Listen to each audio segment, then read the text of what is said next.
kita akan mulai pembahasan kita pada kesempatan pagi hari ini. Sampai di mana kita?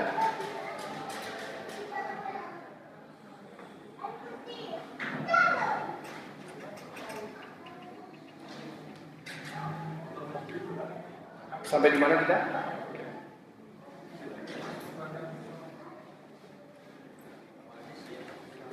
Kita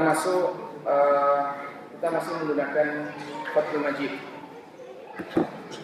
Pembahasan kita pagi hari ini adalah masih berkisar mengenai hadis Ubadah ibn Samit. Hadisnya kemarin mengatakan, "Man qala la ilaha illallah wahdahu la syarika lah wa asyhadu anna Muhammadan 'abduhu wa rasuluh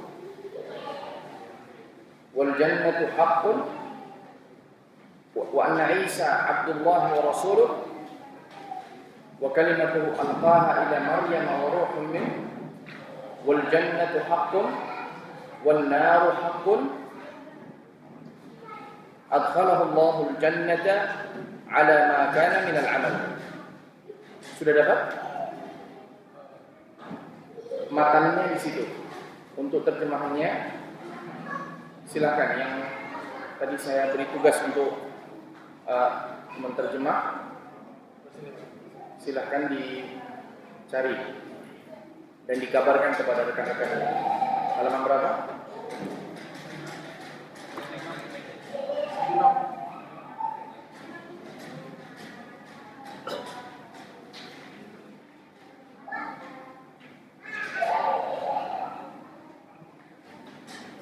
Sudah dapat?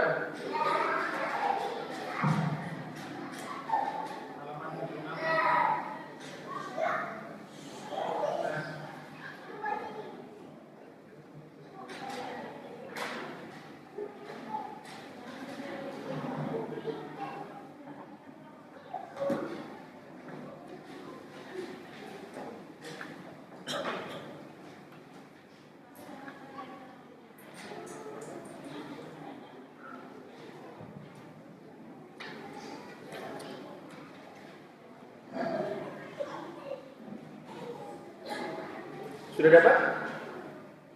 Sudah siap semua, ikhwan?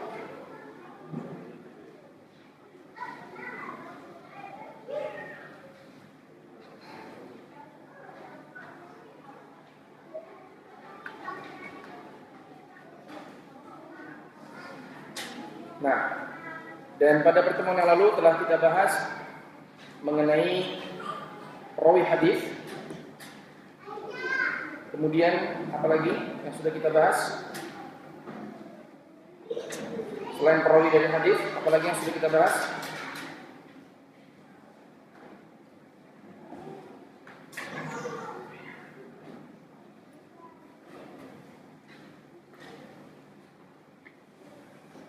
Mengenai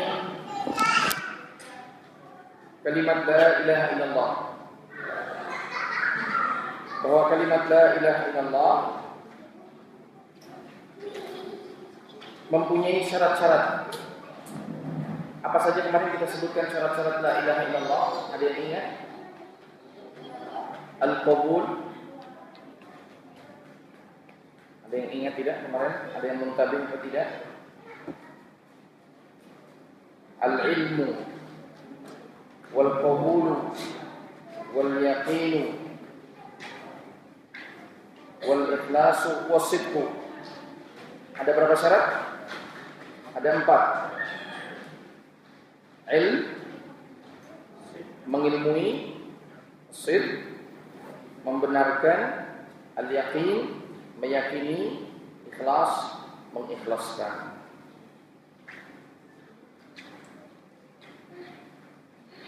Kemudian kalimat la ilaha illallah terbagi menjadi 2. Yang pertama adalah an-nafi dan yang kedua adalah isbat. An-nafi pada kalimat la ilaha, al-isbat pada kata illallah. Dan la ilaha di sini menafikan tidak ada ilah yang ma'bud, yang disembah selain daripada Allah Subhanahu wa taala. Baik.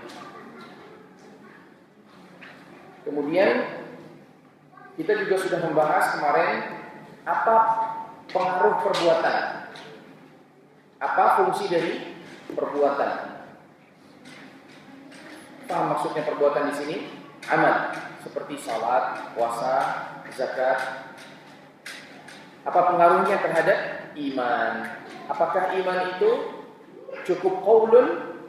Apakah harus juga qaulun wa amalun bil arkan? I'tiqadun wa qaulun wa amalun bil arkan. Jawabannya di sini tidak cukup mujarrad qaul. Tidak cukup seseorang mengatakan la ilaha illallah untuk menjadi seorang mukmin, tetapi dia diharuskan untuk beramal. Dalilnya apa? Mari sudah kita bahas. Dalilnya apa?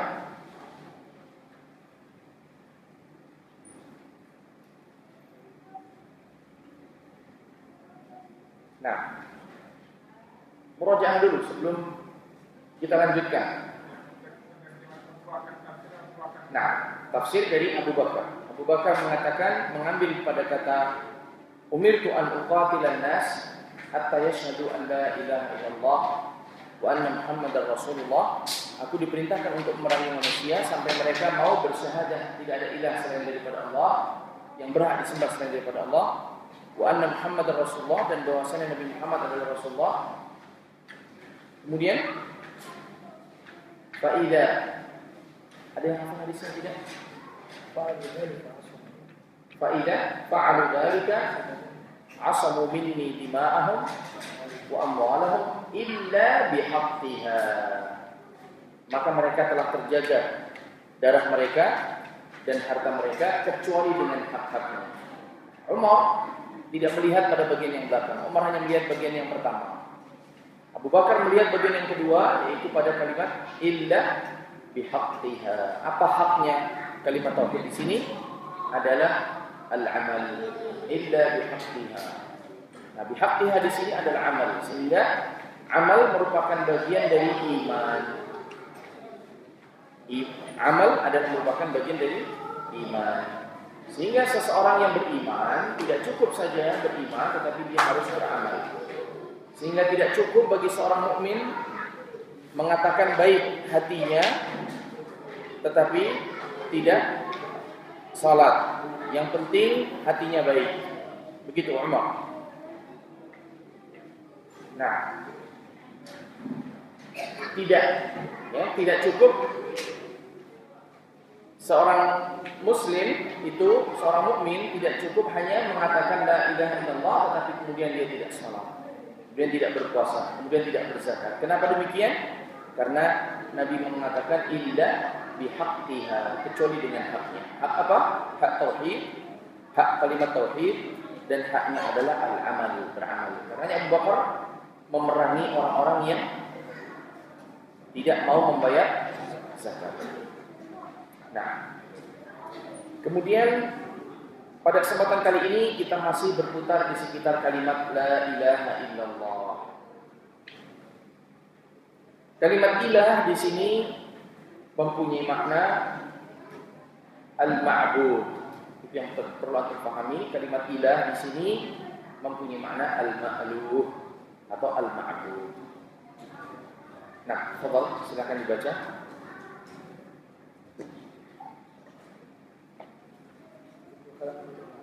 Nah, Bismillahirrahmanirrahim. Sudah. Saya pegang. Dia ذكر كلام العلماء في معنى لا اله الا الله. قد تقدم كلام ابن عباس قال الوزير ابو المظفر في الصح قوله شهاده ان لا اله الا الله يقتضي ان يكون الشاهد عالما بانه لا اله الا الله. وقال تعالى واعلم انه لا اله الا الله. قال واسمه الله مرتفع بعد الا من حيث انه يؤدي له الالهيه ولا يستحقها غيره سبحانه.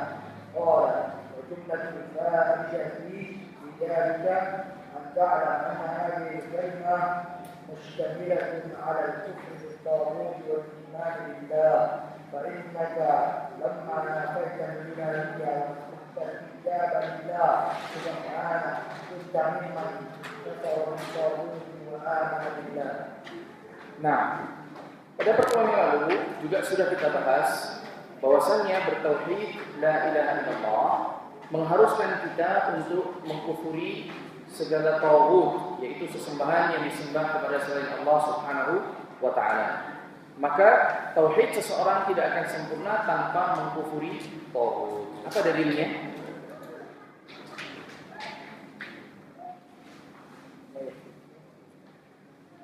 Allah Ta'ala wa may yakfur bit-taghuti wa yu'min billah faqad istamsaka bil 'urwatil wuthqa. Barang siapa yang mengkufuri taghut wa yu'min billah, sehingga orang yang beriman kepada Allah saja itu belum cukup, tetapi dia juga disyaratkan atau diharuskan untuk mengkufuri taghut. Nah, kemudian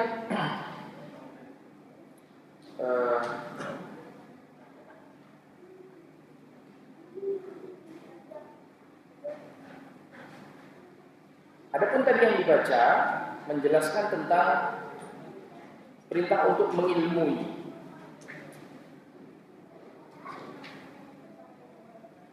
Dan juga apa yang baru saja kita sebutkan.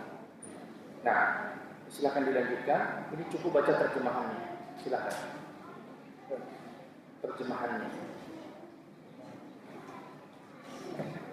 Makanya saya minta untuk apa? Siap ya. Itu tadi kita sudah minta untuk komunikasi terlebih dahulu. Halaman berapa kali? Halaman berapa? 76. Perkataan para ulama tentang makna la ilaha illallah. Telah hadir perkataan Ibnu Abbas, Al-Wazir, Abu Al-Muzaffar berkata dalam Al-Isra. Bukan Ibnu Abbas. Ini untuk selanjutnya. Qala Ibnu Qayyim. Antum tunjukkan saja biar Pak Akmal ya. Silakan dibaca.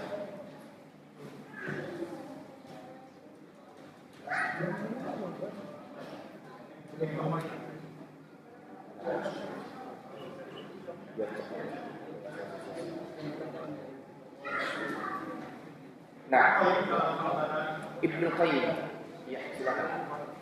Ibnu Qayyim dalam Al-Badali membantah pendapat Belum berbunyi. Coba di begitu mungkin posisinya. Ibnu Qayyim dalam Al-Badali membantah pendapat yang mengatakan bahwa al-mustasna atau yang dikeluarkan dari al-mustasna itu yang dikeluarkan dari dia berkata bahkan ia dikeluarkan dari al-mustasna itu dan hukumnya sekaligus jika dia tidak termasuk dalam al-mustasna. Karena jika demikian maka seseorang yang masuk Islam dengan mengatakan la ilaha illallah karena dia tidak mengatakan ilahiyah bagi Allah. Kalimat ini adalah kalimat paling agung yang dari sisi perkataannya dalam bahasa mengandung pengertian kepada ilahiyah dari selain Allah dan penerapannya baginya secara khusus. Tujuannya kepada penerapan ilahiyah lebih agung daripada tunjuk ucapan kita Allah adalah Tuhan dan tidak ada yang melakukan di sini. Demikian dimulai. Ibnu Qayyim ini menjelaskan kata Allah pada firman Allah Subhanahu wa taala pada lafaz la ilaha illallah bahwa Allah di sini ini dikeluarkan dari mustatsna minhu dikeluarkan dari mustatsna minhu dan juga hukumnya. Apa mustatsna minhu yang dimaksud di sini? Yaitu kata ilah. Tadi disebutkan la ilaha illallah, tidak ada sesembahan yang berhak disembah kecuali Allah. Kalau ilah di sini mencakup Allah, maka berarti Allah tidak berhak untuk disembah. Maka dipertegas oleh Ibnu Qayyim kata Allah di sini dikeluarkan dari mustasna minhu, dari yang dikecualikan. Ya, dikeluarkan dari yang dikecualikan, betul. Mustalahnya begitu ya, dikeluarkan dari yang dikecualikan. Dan ketika dikeluarkan, maka barulah Allah di sini dia yang berhak satu-satunya untuk disembah. Kemudian juga dikatakan menjelaskan la ilaha illallah ini lebih dalam penyebutan ini lebih kuat daripada kita hanya mengatakan Allahu ilah. Mengucapkan la ilaha illallah ini lebih kuat petunjuknya daripada kita hanya mengucapkan Allahu ilah. Allah itu Tuhan. Kenapa demikian? Karena kalau hanya mengatakan Allah itu Tuhan, maka hanya sampai batas bahwa Allah itu Tuhan, yang lain juga masih ada Tuhan-Tuhan yang lain.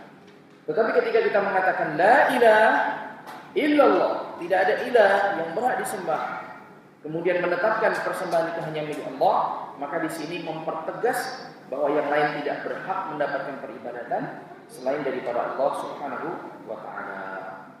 Nah, karenanya di sini sebagai khulasa kata la ilaha illallah tidak diartikan tidak ada Tuhan selain Allah, tetapi diartikan dengan tidak ada ilah yang berhak, tidak ada Tuhan yang berhak disembah selain daripada Allah, sebagaimana perkataan-perkataan para ulama berikut. Di sini beliau akan menukil perkataan para ulama, di antaranya Al-Imam Al-Qurtubi, kemudian Zamakhsyari dan juga yang lainnya yang menerangkan makna kalimat la ilaha illallah. Nah, tolong. قال عبد الله القرطبي في تفسيره لا اله الا الله اي لا معبود الا هو. وقال الزمخشري الاله من اسماء الناس كالرجل والفرس يقع على كل معبود بحق او باطل ثم غلب على المعبود بحق. Al-Imam Al-Qurtubi di dalam tafsir yang mengatakan makna la ilaha illallah adalah la ma'buda illa huwa. Tidak ada ilah yang berhak disembah selain daripada Dia, yaitu Allah. Az-Zamakhsyari dalam tafsir Al-Kasyaf beliau mengatakan al-ilah di sini adalah asma'ul ajnas. Isim jenis, menunjukkan jenis. Seperti jenis manusia, lelaki, ya, kemudian faras, kuda, jenis kuda. Kemudian yaqau ala kulli ma'budin bihaqqin wa batil. Kata ilah itu adalah menunjukkan isim jenis. Jenis yang disembah. Dan termasuk di sana yang disembah baik dengan hak ataupun dengan batil. Artinya di sini kata ilah itu jenis yang disembah. Siapa yang disembah? Baik disembah dengan hak ataupun disembah dengan batil. Kemudian dinafikan, ya, thumma ghalaba 'alal ma'budi bihaqqin, kemudian dimenangkan peribadatan yang hak dan dibatalkan peribadatan yang batil, sehingga penetapan ibadah hanya kepada Allah ini yang dimenangkan. Qala Syekhul Islam Ibnu Taimiyah rahimahullah mengatakan, qala Syekhul Islam al-ilah wal ma'bud al-muta', fa innal ilaha wal ma'bud والمعلوم هو الذي يستحق أن يعبد. قوله يستحق أن يعبد هو بما اتصف به من الصفات التي تستلزم أن يكون هو المحبوب غاية الحب الحب له غاية الخضوع. Kemudian Syekhul Islam menerangkan kata ilah. Tadi kata ilah mempunyai makna al-ma'bud al-muta', yaitu zat yang diibadahi dan yang ditaati. Fa innal ilah huwal ma'luh wal ma'luh huwa alladhi yastahiqu an yu'bad. Ilah itu adalah dari kata dia adalah ma'luh, mempunyai makna al-ma'luh, yaitu yang berhak untuk disembah. Dan keadaannya berhak untuk disembah. Kenapa? Bima tasafa bihi min sifat allati tastalzimu an yakuna huwal mahbub ghayatul hubbi. Karena dia memiliki sifat-sifat yang mengharuskan dia itu dicintai sepenuhnya. Wal makhdu'u lahu ghayatul khuru', dan mempunyai sifat-sifat yang berhak menjadikannya berhak untuk manusia tunduk kepadanya. Nah, dia lanjutkan terjemahannya. Mikrofonnya Pak Barakallahu fiik. Syekhul Islam berkata, Tolong di iya, terima kasih. Syekhul Islam Lanjutannya Pak. Syekhul Islam kemudian berkata, Nah, al-ilahu adalah yang dicintai dan disembah, yang dituhankan oleh hati dengan mencintainya, mematuhinya, bangga, takut, dan berharap kepadanya. Kembali kepadanya dalam kesulitan, berdoa kepadanya dalam perkara-perkara penting, bertawakal kepadanya untuk meraih kebaikan-kebaikannya, berlindung kepadanya, merasa tentram dengan hidupnya, merasa tenang dengan mencintainya, semua ini hanya untuk Allah. Oleh karena itu, la ilaha illallah adalah perkataan paling benar. Para pengikut dan pengikutnya adalah pengikut Allah dan golongan. Karena orang-orang yang mengingkarinya adalah musuh-musuh Allah dan orang-orang yang pernah mendapatkan azab dan golongan. Jika kalimat ini benar, maka benarlah semua masalah, keadaan dan masalah. Jika seorang sama tidak berusaha, maka kerusakan pasti terjadi pada ilmu dan amal perbuatan. nah, kemudian Ibnu Qayyim rahimahullah taala mengatakan kata ilah. Apa? قال ابن القيم رحمه الله الإله هو الذي تعلوه القلوب محبة وإجلالا وإنابة وإكراما وتعظيما وذلا وخضوعا خوفا ورجاء وتوكلا قال ابن رجب قال ابن رجب الإله هو الذي يطاع ولا يعصى هيبة له وإجلالا ومحبة وخوفا ورجاء وتوكلا عليه وسؤالا منه ودعاء له. Ibnu Qayyim rahimahullah taala mencoba menjelaskan kata al-ilah. Huwa alladhi ta'allaha al-qulub mahabbatan wa ijlalan wa inabah. Dia adalah yang mana hati itu ta'allaha al-qulub, beribadah kepadanya, mahabbatan yang dipenuhi dengan kecintaan, wa ijlalan dan pengagungan, wa inabatan dan inabah, ketundukan, wa ikraman wa ta'liman, penuh dengan kemuliaan dan pengagungan, wa dhullan wa khudu'an, penuh dengan ketundukan, wa khaufan wa raja, penuh dengan rasa takut dan mengharap, wa tawakkulan dan bertawakal. Dan semua bentuk-bentuk yang tadi kita sebutkan itu adalah bentuk-bentuk dari ibadah yang tidak benar untuk diberikan kepada selain daripada Allah Subhanahu wa taala. Nah, silahkan terjemahkan dari perkataan Qala Ibnu Rajab. Ibnu Rajab al-ilah adalah yang ditaati sehingga dia tidak didurhakai karena rasa penghormatan, pengagungan, cintaan, ketakutan, harapan, tawakal, permintaan, dan doa kepadanya. Semua ini hanya patut diberikan kepada Allah Azza wa Jalla. Siapa yang menyebutkan seorang makhluk dengan Allah dalam salah satu perkara ini yang merupakan keistimewaan ilahiyah, maka hal itu merupakan penodaan terhadap keikhlasannya dalam mengucapkan la ilaha illallah. Dan jika itu mengandung kesamaan kepada makhluk sebagaimana ada apa yang ada padanya. Nah, kemudian Al-Baqai mengatakan pada kata la ilaha illallah, قال البخاري لا إله إلا الله أي انتفاعا عظيما أن يكون معبود بحق غير الملك الأعظم وإن هذا العلم هو أعظم الذكرى المنجية من أهوال الساعة وإنما يكون علما إذا كان علما إذا كان نافعا وإنما يكون نافعا إذا كان مع الامتحان والعمل بما تقتضيه وإلا فهو جهل صرف. Nah, kemudian Al-Baqai mengatakan kata la ilaha illallah ini intifa'an 'aziman an yakuna ma'budu bihaqqin ghairal malikil a'zam. Menafikan dengan penafian sepenuhnya yang agung, tidak ada sesembahan yang berhak untuk disembah selain daripada Raja yang paling besar. Yang dimaksud adalah Allah Subhanahu wa taala. Fa in hadzal ilmu wa a'zamu dzikra al-munjiyah.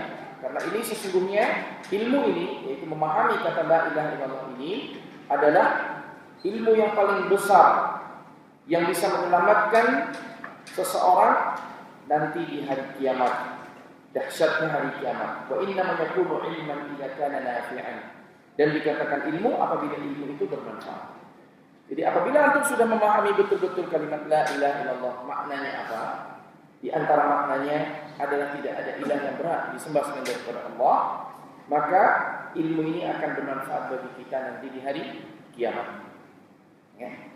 Nah, kemudian wa inna ma yakunu nafi'an idza kana ma'al id'ani wal 'amali bima taqtadi. Dan juga ilmu itu bisa bermanfaat apabila tidak cukup mengetahuinya tetapi dilanjutkan dengan beramal dan tunduk kepada Allah Subhanahu wa taala, karena kalimat la ilaha illallah menunjukkan kepada kita bahwa kita wajib beribadah kepada Allah Subhanahu wa taala.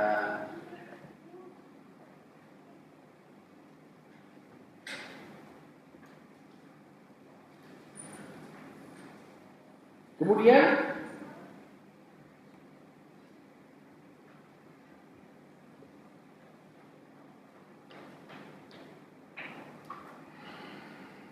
sampai mana tadi? Wa illa, apabila tidak demikian, fahuwa jahlun sarfun. Maka berarti itu bukan ilmu dan itu akan memalingkan seseorang dari kebenaran. Ya. Jadi artinya apabila seseorang mengetahui makna la ilaha illallah ini tidak sesuai dengan apa yang sesungguhnya, maka itu adalah merupakan jahlun, ketidaktahuan, dan ini banyak terjadi di masyarakat kita. Karena dalam sebuah hadis nanti akan dibahas juga bahwa Rasulullah SAW menceritakan keadaan orang yang dikubur nantinya ketika ditanya tentang Allah, kemudian ditanya tentang Nabi Muhammad SAW, kemudian ditanya tentang Islam, dia menjawab dan mengatakan la adri, saya tidak tahu. Sami'tun nasa yaquluha, aku mendengar manusia mengatakannya. Fakultu, maka aku mengatakannya. Aku hanya ikut-ikutan, tetapi aku tidak mengetahui maknanya. Kemudian fayudrabu bin mirzabbah, kemudian dia akhirnya dipukul dengan mirzabbah sampai hancur. Dan ini menunjukkan kepada kita bahwa mengilmui la ilaha illallah, makna dari kalimat la ilaha illallah adalah perkara yang bermanfaat, dan memaknai la ilaha illallah selain daripada yang kita jelaskan di atas berarti merupakan jahlun wa sarfun, kebodohan, ketidaktahuan, dan juga akan memalingkan seseorang dari jalan al-haq, jalan yang benar. Qalat Tayyibi, وقال الطيبي الإله فعال بمعنى مفعول، والكتاب بمعنى المكتوب، من على إلهة أي عبد عبادة. Nah, At-Tayyibi mengatakan al-ilah itu wazannya adalah fi'al bimakna maf'ul, tetapi mempunyai makna maf'ul, yaitu ma'lu. Al-ilah mempunyai makna ma'lu, yaitu yang disembah. Kitab seperti kita bimakna al-maktub. Ini faedah dalam bahasa Arab saja ya. Man alaha ilahatan ay abada ibadatan. Nah, untuk berikutnya kalau syarih mengatakan wa hadza katsirun fi kalamil ulama wa ijma'un minhum, dan ini banyak disebutkan oleh para ulama dan mereka sepakat di dalamnya. Baik. Silakan baca terjemahan. Contoh berikutnya, fadallat la ilaha illallah, maka la ilaha illallah. Maaf, mikrofonnya. Maka la ilaha illallah menunjukkan berbeda kepada ilahiyah dari selain Allah. Apapun dia dan penetapannya hanya untuk Allah semata, bukan selainnya. Inilah tauhid yang disuruhkan para rasul, dan Al-Quran menunjukkannya dari awal hingga akhir. Terlebih firman Allah terakhir, Qul uhiya ila anna Qul uhiya, saya bantu. Qul uhiya ilayya. Qul uhiya ila Nah, biarkan saya baca, Pak.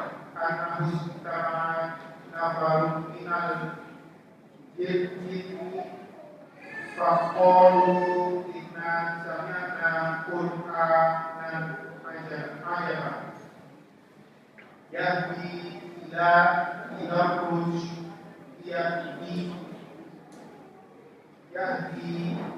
ila rusydi fa'amanna bi wa lan nusyrika bi rabbina ahada. Baik, saya ulangi, panjenengan menyimak. Allah Subhanahu wa taala berfirman mengenai jin, "Qul uhiya ilayya annahu istama'a nafarun minal jinni faqalu inna sami'na Qur'anan 'ajaba yahdi ila rusydi fa'amanna bih wa lan nusyrika bi rabbina ahada." Silakan. Terjemahannya, Pak. Katakanlah, hai Muhammad, telah diwahyukan kepadaku bahwa sekumpulan jin telah mendengarkan Al-Quran. Lalu mereka berkata, sungguhnya kami telah mendengarkan Al-Quran yang menakjubkan, yang memberi petunjuk kepada jalan yang benar. Lalu kami beriman kepadanya, dan kami sekali-kali tidak akan persekutukan seseorang pun dengan Rabb. La ilaha illallah tidak berguna kecuali bagi orang yang mengetahui kandungannya dari sisi apa yang dinafikan dan apa yang diterapkan, meyakini hal itu dan mengamalkannya. Adapun orang yang mengucapkannya tanpa ilmu, tanpa keyakinan dan tanpa amal perbuatan, maka telah hadir ucapan para ulama bahwa ini adalah keyakinan murni. Ia merupakan hujjah atasnya tanpa.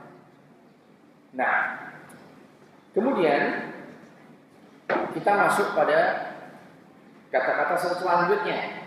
Kemarin kata-kata di dalam hadis mengatakan man qala man syahida an la ilaha illallah. Gimana hadisnya? Ada yang pegang matanya enggak? Man qala la ilaha illallah wahdahu la syarika lah.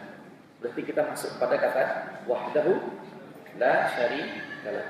Baik, ikhwan yang di belakang, yang di tengah, ada bawa buku semua? Enggak ada yang bawa satu pun? Ketinggalan atau gimana? Di HP? Dalam bahasa Arab atau berterjemah? Baik, kalau bisa mengikuti tidak apa-apa. Jadi saya sarankan kepada ikhwan yang bisa mengikuti pakai bahasa Arab silakan. Yang belum bisa mengikuti pakai bahasa Arab, saya sarankan menggunakan terjemahan. Ya, jangan terlalu memaksakan diri. Kalau ingin dua-duanya juga boleh. Ya, ada Arabnya, ada terjemahnya. Dan kita berikan haknya masing-masing. Insyaallah antum beli buku tidak sia-sia. Sebab dibaca. Nah, kita masuk pada penjelasan kata-kata wahdahu la syarikalah. Saya ulang lagi. Pembahasan kita tentang hadis apa? Tolong ditutup ya, yang datang terakhir. Tadi lupa menutup atau mungkin anak-anak. Hadisnya, coba siapa yang mengikuti kita pada matan ini? Siapa yang mengikuti kita pada matan? Pak Amal mengikuti kita pada matan tidak? Matannya bunyinya bagaimana? Matannya membaca tentang hadis. Hadis yang mengatakan, ini kenapa saya ulang-ulang supaya antum paham di mana kita. Jangan-jangan kita sudah berjalan jauh ternyata antum belum mengikuti bersama kita. Matannya mengatakan,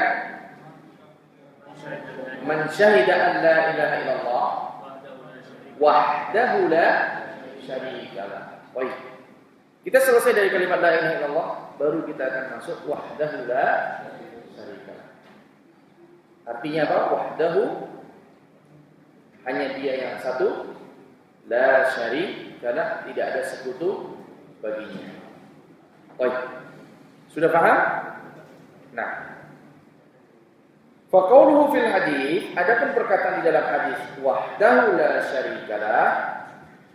وقوله في الحديث وحده لا شريك له تأكيد وبيان لمضمون معناه وقد أوضح الله ذلك وبينه في قصص الأنبياء والمرسلين في كتابه المبين.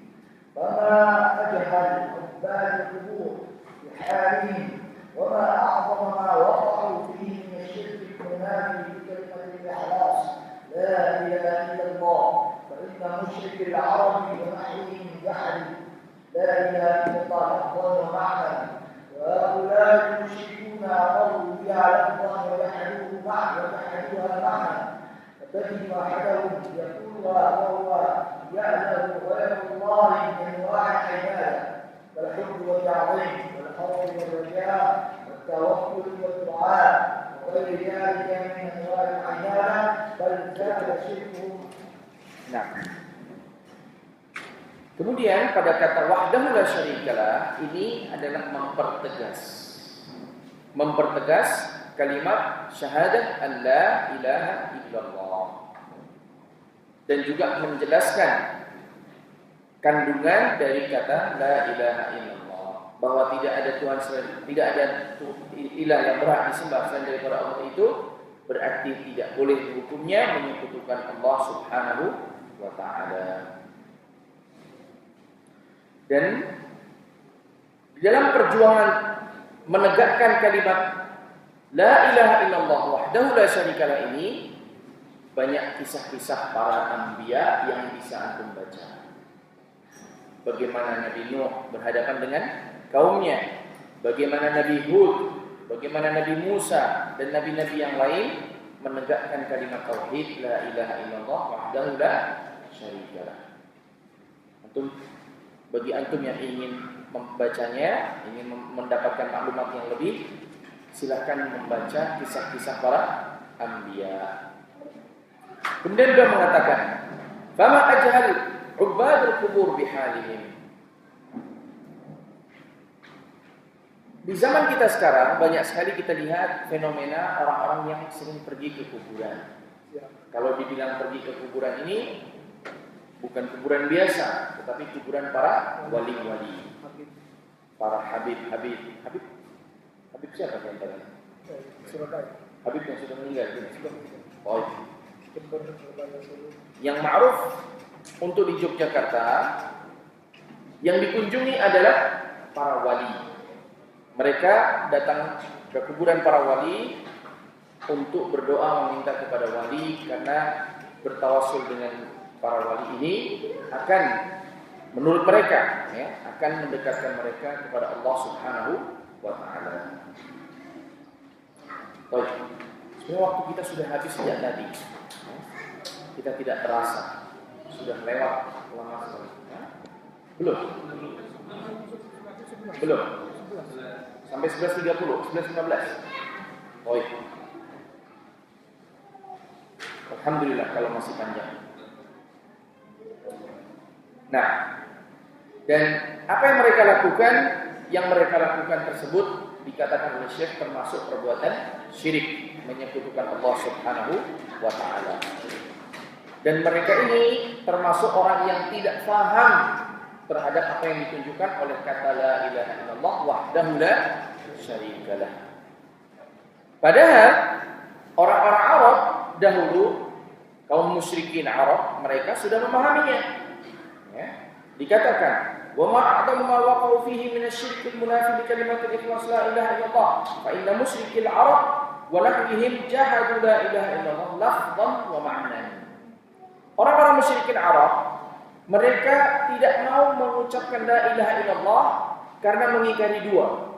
Bukan ucapannya saja, tetapi ucapan dan maknanya. Karena mereka paham betul makna kalimat la ilaha illallah. Wa haula'il musyrikun aqarru biha lafdhan wa jahaduha ma'nan. Fatajidu, dan sebagian orang-orang musyrik mereka menetapkan lafadznya tetapi menafikan maknanya. Fatajidu ahaduhum yaquluha wa huwa yata'allahu ghairallah bi anwa'il ibadah.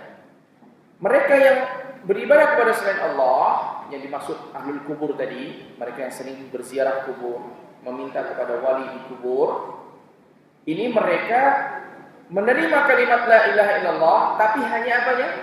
Lafadznya. Sedangkan maknanya mereka tolak. Bukan, la ilaha illallah itu bukan tidak ada ilah yang berat disembah selain daripada Allah. Tetapi la ilaha illallah itu tidak ada Tuhan selain Allah saja.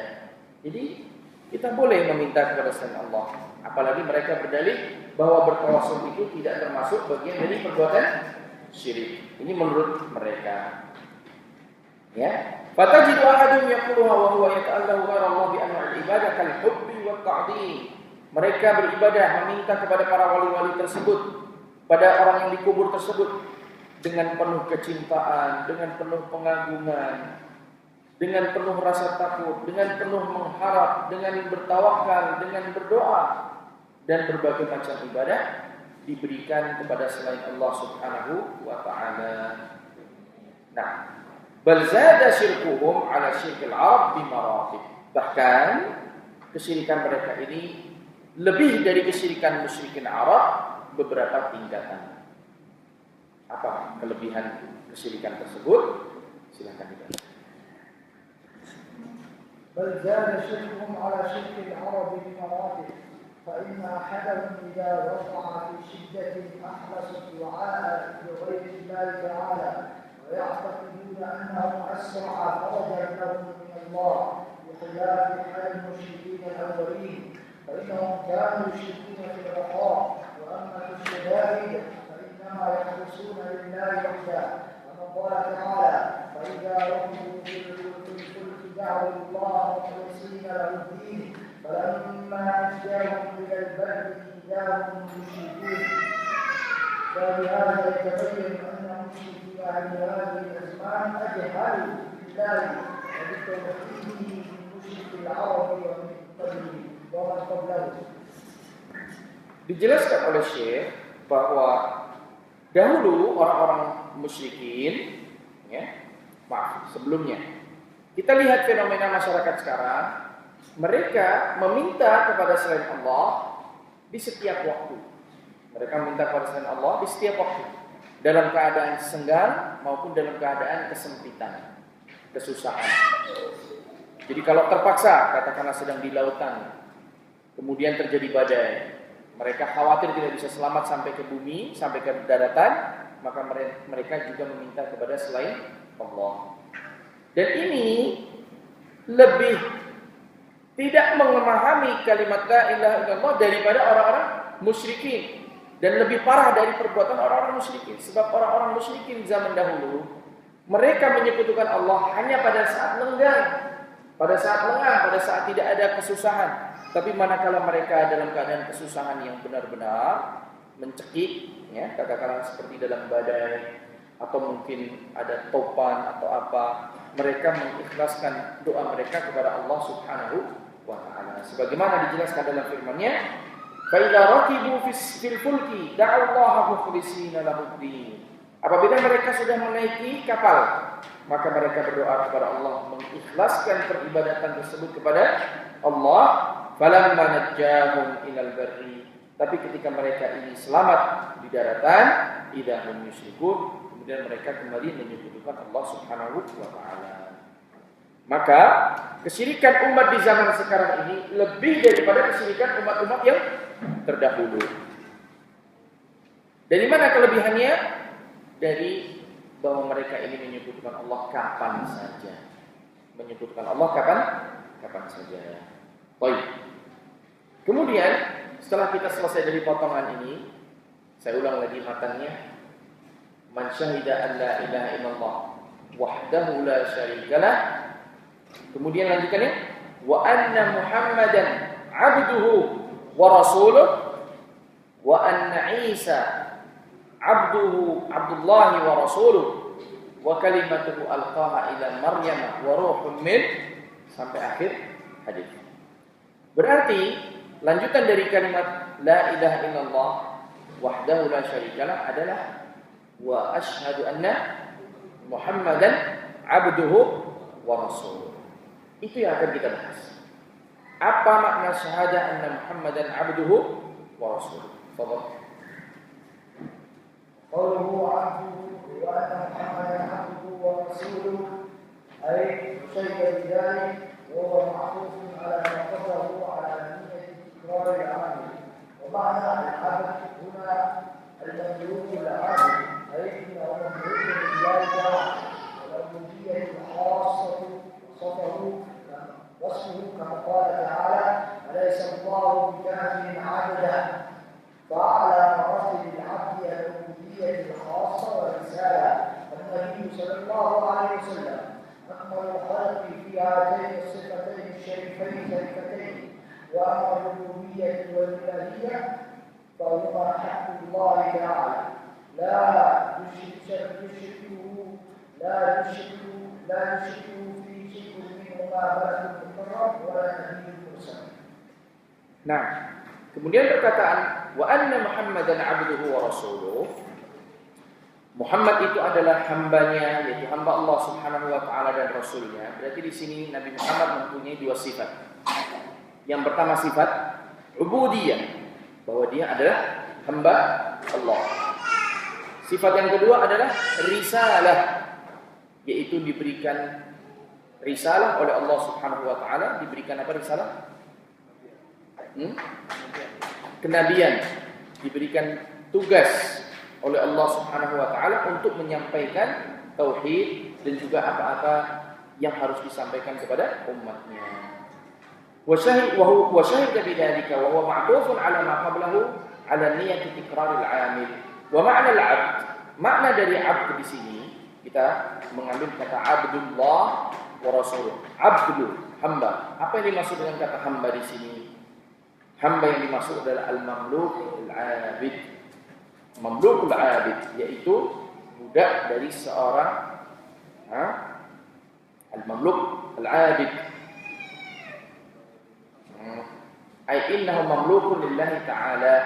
Dia adalah budak dari Allah Subhanahu wa ta'ala, zat yang kita sembah. Wal 'ubudiyatul khalisah wa sifat. Dan di sini peribadatan yang penuh dan juga sifatnya sebagaimana dalam firman-Nya, alaihissallahu bikafin 'abda, tidak Allah Subhanahu wa taala itu zat yang cukup untuk disembah oleh hambanya. Fa'ala maratibil 'abd al-'ubudiyyah al-khalisah war risalah. Maka di sini tingkatan yang tertinggi adalah tingkatan seorang hamba yang mengikhlaskan di dalam perhambaannya kepada Allah dan juga mempunyai sifat risalah, yaitu Nabi Muhammad sallallahu alaihi wasallam.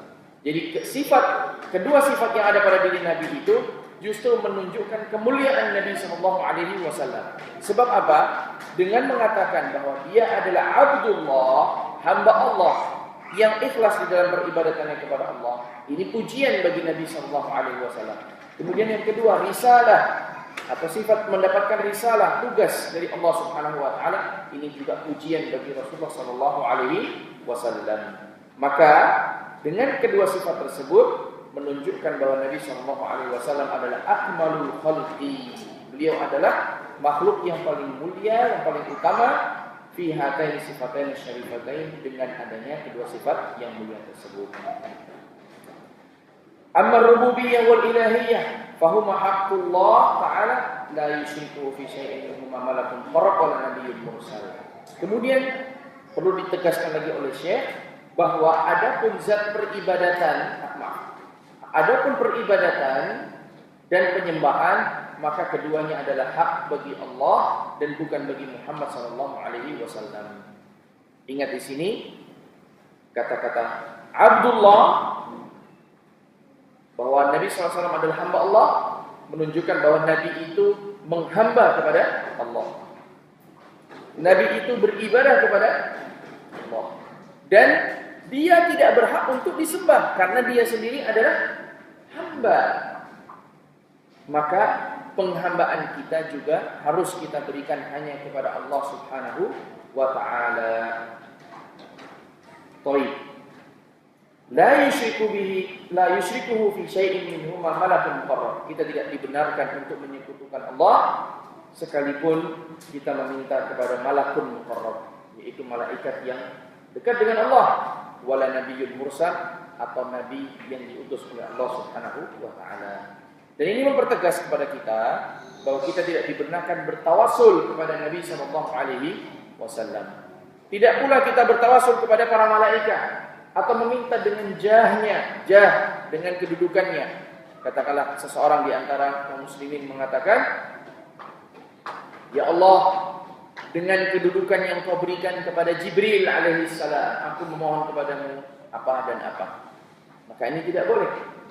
Karena Syekh menegaskan tidak boleh menyebutkan la yusyriku fi syai'in minhuma malakun muqarrab, sekalipun dia malaikat yang dekat dengan Allah Subhanahu wa taala, wala nabiyyun mursal, dan tidak pula menyekutukan dengan seorang nabi yang diutus, seperti seseorang mengatakan dengan keagungan Nabi Muhammad SAW aku memohon kepada Allah. Ini tidak boleh.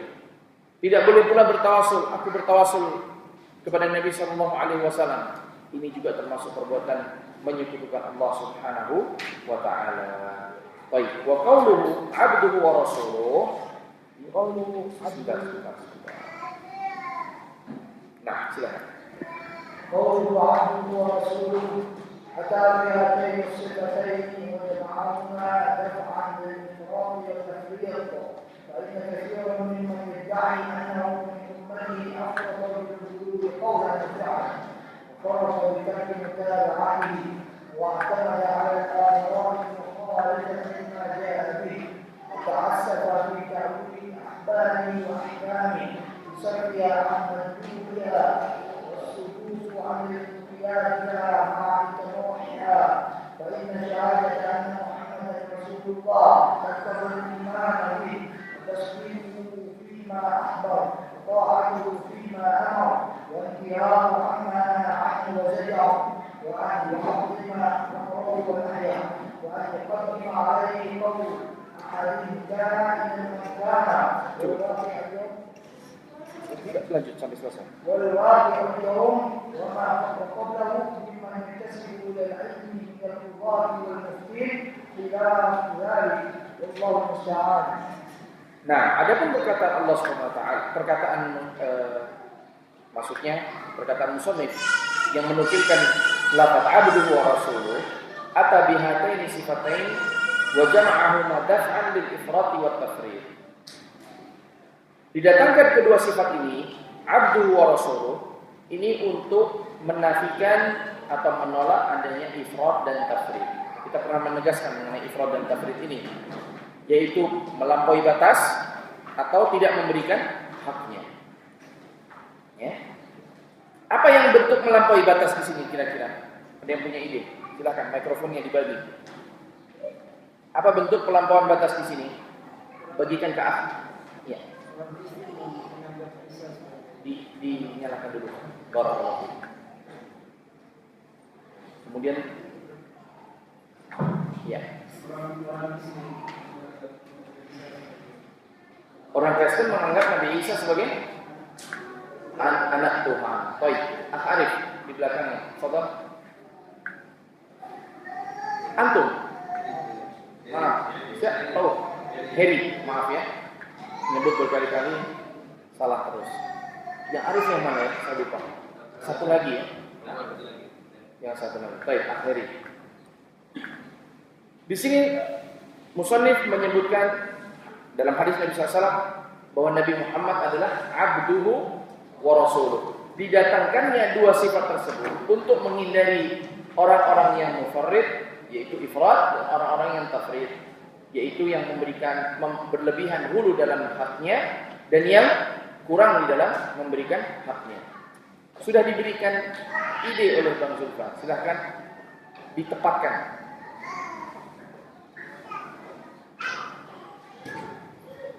Apa kira-kira berlebihannya?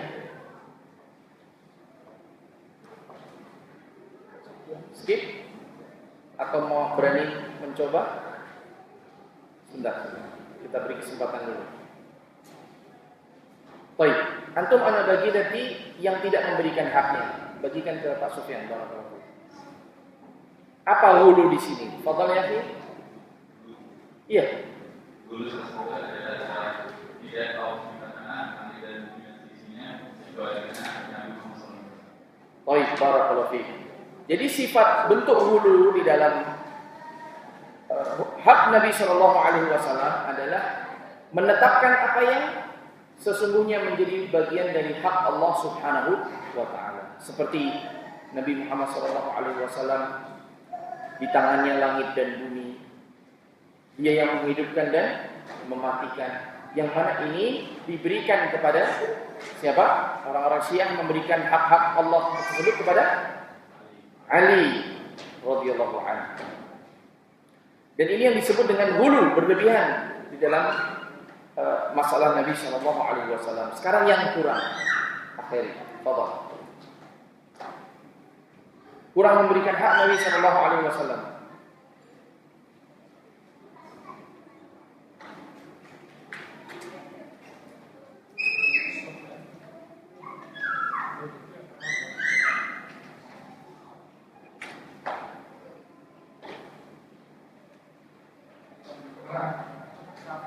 Iya.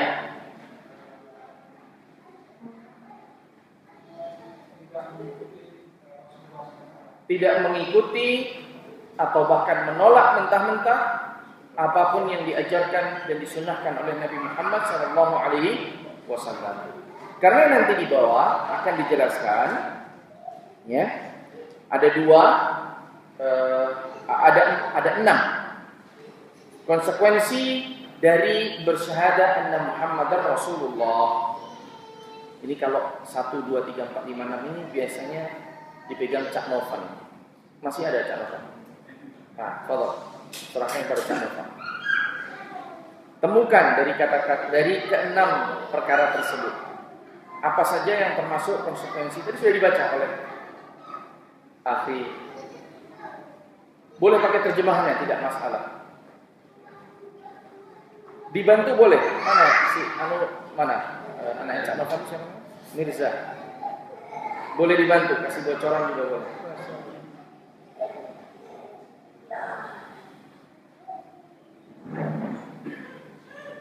Berikut adalah konsekuensi dari bersyahadat anna Muhammadar Rasulullah.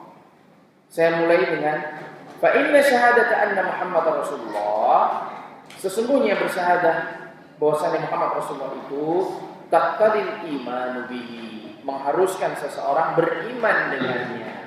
Ini yang pertama. Yang kedua, mempercayai berita yang beliau sampaikan.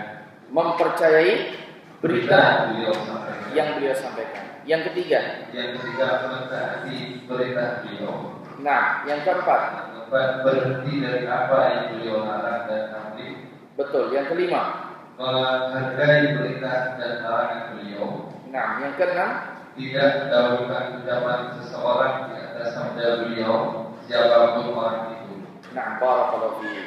Dan keenam perkara ini adalah konsekuensi dari syahadah anna Muhammadar Rasulullah. Apapun khabar yang dikabarkan oleh Nabi sallallahu alaihi wasallam, baik bisa diterima oleh akal atau tidak, merasa aneh di telinga ataupun tidak, wajib untuk diimani. Ini khabar. Ingat, khabar wajib diimani. Khabar itu seperti apa? Masih ingat? Macam kalam. Kalam terbagi menjadi 2. Khabar dan insya. Khabar dan insya. Khabar berita, maka yaqbalu as-sidq wal kadhib, dibenarkan atau didustakan. Dan di sini apapun yang dikabarkan oleh Nabi sallallahu alaihi wasallam hanya yaqbalu sidq, hanya menerima kebenaran dan tidak sedikit pun ada di dalamnya apa? Kedustaan. Maka apapun yang dikabarkan oleh Nabi sallallahu alaihi wasallam wajib kita imani, wajib untuk kita imani. Sekalipun aneh, di akal kita nggak bisa menerima, atau telinga kita merasa aneh, seperti yang disebutkan oleh Imam Ahmad. Walau istauhasyatul udhun, meskipun telinga ini merasa aneh mendengarnya. Contohnya apa? Di antara yang dibawakan contoh adalah tentang khalq al-insan fi batni ummi, penciptaan manusia di dalam perut ibunya. Aneh, masa sih? Dimulai dari apa? Mani, kemudian menjadi segumpal darah, kemudian segumpal darah mudghah, segumpal daging, kemudian daging yang bergantung, sampai seterusnya. Aneh. Apa mungkin? Apa benar? Kalau bagi orang zaman dahulu memang aneh. Bagi antum yang sudah sering melihat meng-USG istri, tidak aneh. Ya, karena sudah tahu, oh ternyata betul apa yang dikatakan oleh Nabi Shallallahu Alaihi Wasallam. Bagi orang dulu aneh. Kemudian mungkin hadis dzubab, antum masih ingat? Idza waqa ad-dzubabu fi ina'i ahadikum, apabila ada seekor lalat yang jatuh ke minuman salah seorang di antara kalian. Apa perintah Nabi SAW? Para ini, apa perintah Nabi SAW? Tenggelamkan. Falyaghmishu. Apa alasannya? Pak Armi? Karena salah satu sayapnya ada penyakit dan yang lain ada penawarnya. Barakallahu fiik. Jadi ya ikhwah sekalian, bagi seseorang, sayap mana mungkin, ini kan benda kotor, kok malah suruh dicelupkan terus habis itu dibuang, diminum airnya. Kotor, benda kotor. Kita merasa apa? Ini aneh. Ya. Kalau antum sekarang antum sendiri saja pribadi, kalau ada lalat masuk ke minuman antum, benar, berarti sudah iman sesungguhnya. Tapi banyak di antara kita yang masih merasa ragu-ragu dan belum beriman dengan khabar yang dikhabarkan oleh Rasulullah SAW tersebut. Ya, dicelupkan dia, tapi habis itu dibuang. Belum beriman sesungguhnya ini. Dicelup, lalatnya dibuang, betul, bukan di sate. Nah, bukan diminum sama lalatnya. Dicelup kemudian dibuang. Kalau antum betul-betul beriman dan meyakininya, maka minumlah minuman itu karena Nabi SAW sudah menjamin bahwa di salah satu sayap itu ada penawar dari racunnya. Nah, itu kalau khabar bentuknya. Kalau khabar maka harus dibenarkan. Apapun yang dikabarkan oleh Nabi SAW harus dibenarkan. Kemudian apabila perintah bentuknya, Nabi memerintahkan kita, maka wajib untuk dilaksanakan, ditaati. Apapun yang diperintahkan oleh Nabi Sallallahu Alaihi Wasallam. Dan pada pertemuan yang lalu kita sebutkan firman Allah Taala, "Wa man yushaqiqir rasula min ba'di ma tabayyana lahul huda wa yattabi' ghayra sabilil mu'minin." Dan barang siapa yang yushaqiqir rasul, yaitu menentang dan tidak mentaati apa yang diperintahkan oleh Rasul Sallallahu Alaihi Wasallam. Kemudian apa balasannya? Muwallihi ma tawalla wa nuslihi jahannam wa sa'at masira. Maka dia akan dipalingkan ke arah kemana Allah memalingkan mereka, yaitu jauh dari Islam, wa nuslihi jahannam, dan mereka akan dicelupkan ke dalam neraka jahannam, wa sa'at masira, dan ini adalah tempat kembali yang paling buruk. Ini orang yang tidak mau mentaati Rasulullah Sallallahu Alaihi Wasallam. Nah, kemudian apabila Nabi Sallallahu Alaihi Wasallam melarang, maka wajib kita tinggalkan. Apabila Nabi melarang, maka wajib kita tinggalkan. Dan jangan dibedakan.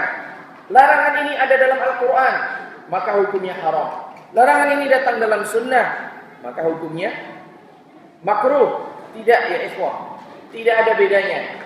Larangan yang datang dalam Al-Quran ataupun sunnah mempunyai hukum yang sama. Hukum asalnya adalah haram. Hukum asalnya adalah haram. Tetapi terkadang di antara larangan tersebut mempunyai hukum makruh. Kapan mempunyai hukum makruh? Manakala ada dalil yang menunjukkan bahwa Nabi SAW pernah melakukan perbuatan yang terlarang tersebut. Seperti apa? Minum berdiri. Nabi SAW pernah minum berdiri di dua tempat. Kapan? Ketika minum air Zam-Zam. Yang kedua, ketika minum susu di kandang kambing. Maka minum berdiri di sini, larangannya dibawa oleh sebagian para ulama kepada makruh, tidak sampai haram. Karena apa? Nabi SAW tidak mungkin melakukan sesuatu yang diharamkan oleh Allah Subhanahu wa Ta'ala. Makan atau minum dengan tangan kiri. Adakah di sana dalil yang menunjukkan bahwa perkara itu pernah dilakukan oleh Nabi SAW? Tidak ada. maka makan dan minum dengan menggunakan tangan kiri wajib ditinggalkan karena hukumnya adalah haram, sama dengan keharaman berzina, sama dengan keharaman minum khamar karena hukumnya haram. Dan jangan dibeda-bedakan juga. Oh, ini di dalam hadis ini masalah adab, larangan yang disebutkan dalam masalah adab ini tidak besar seperti larangan yang bukan terkait dengan adab. Tidak ada bedanya ya Allah. Apapun yang dilarang oleh Nabi Shallallahu Alaihi Wasallam, baik di dalam Al-Quran ataupun di dalam Sunnah, baik tentang adab ataupun perkara-perkara yang lain, maka perkara tersebut hukumnya adalah haram, namun dosanya berbeda-beda satu dengan yang lainnya. Kemudian diagungkan perintah dan larangannya. Kemudian wala yuqaddam alaihi qaulu ahadin ka'inan kan. Ini yang penting juga, seseorang tidak mendahulukan perkataan seorang pun dari perkataan Rasulullah sallallahu alaihi wasallam. Karenanya suatu ketika siapa Ibnu Abbas pernah marah dengan mengatakan qultu qala Allah qala Rasulullah sallallahu alaihi wasallam yushiku an yanzila alaikum hijaratan minas sama'. Qultu qala Rasulullah sallallahu alaihi wasallam wa taquluna qala Abu Bakar wa Umar. Beliau mengatakan, sungguh langit ini hampir menjatuhkan bebatuan ketika aku mengatakan kepada kalian qala Rasulullah. Berkatalah Rasulullah sallallahu alaihi wasallam, sedangkan kalian membantah dengan qala Umar. Tapi Umar mengatakan, wa Abu Bakar mengatakan. Dan di sini kemarahan beliau adalah karena kewajiban seorang mukmin apabila mendengarkan sabda Rasulullah SAW, maka membenarkan dan mengamalkannya. Apabila bentuknya perintah dilaksanakan, apabila bentuknya larangan ditinggalkan, dan tidak mendahulukan perkataan seorang pun, sekalipun perkataan sahabat ataupun khalifah, lebih daripada perkataan Nabi Muhammad SAW. Wallahu ta'ala a'lam. Sesungguhnya kita masih mau melanjutkan, tapi waktu sudah terbatas. Setidaknya kita terjemahkan saja yang berikut ini dan kita sisakan perkataan wa anna Isa Abdullahi wa Rasuluh. Silakan Pak Akmal dilanjutkan terjemahannya. Ini Masya Allah, satu hadis nggak selesai-selesai, 2 minggu nggak selesai-selesai. Iya. Meriwayatkan dari Rasulullah SAW bahwa dia berkata, Inna lana hidup. Langsung terjemahnya saja. Sesungguhnya kami berangkat mendapatkan sifat Rasulullah SAW sebagai berikut. Sesungguhnya kami Allah mengutusmu sebagai saksi bahwa ini berita gembira, menyampaikan peringatan dan pelindung bagi orang-orang bumi. Kamu adalah aku dan utusanku. Aku menamakannya Al-Mutawakkil, bukan orang yang kasar dan keras, bukan orang yang suka berteriak di masa pasar, tidak membawa keburukan dengan keburukan, akan tetapi memaafkan dan memaklumi.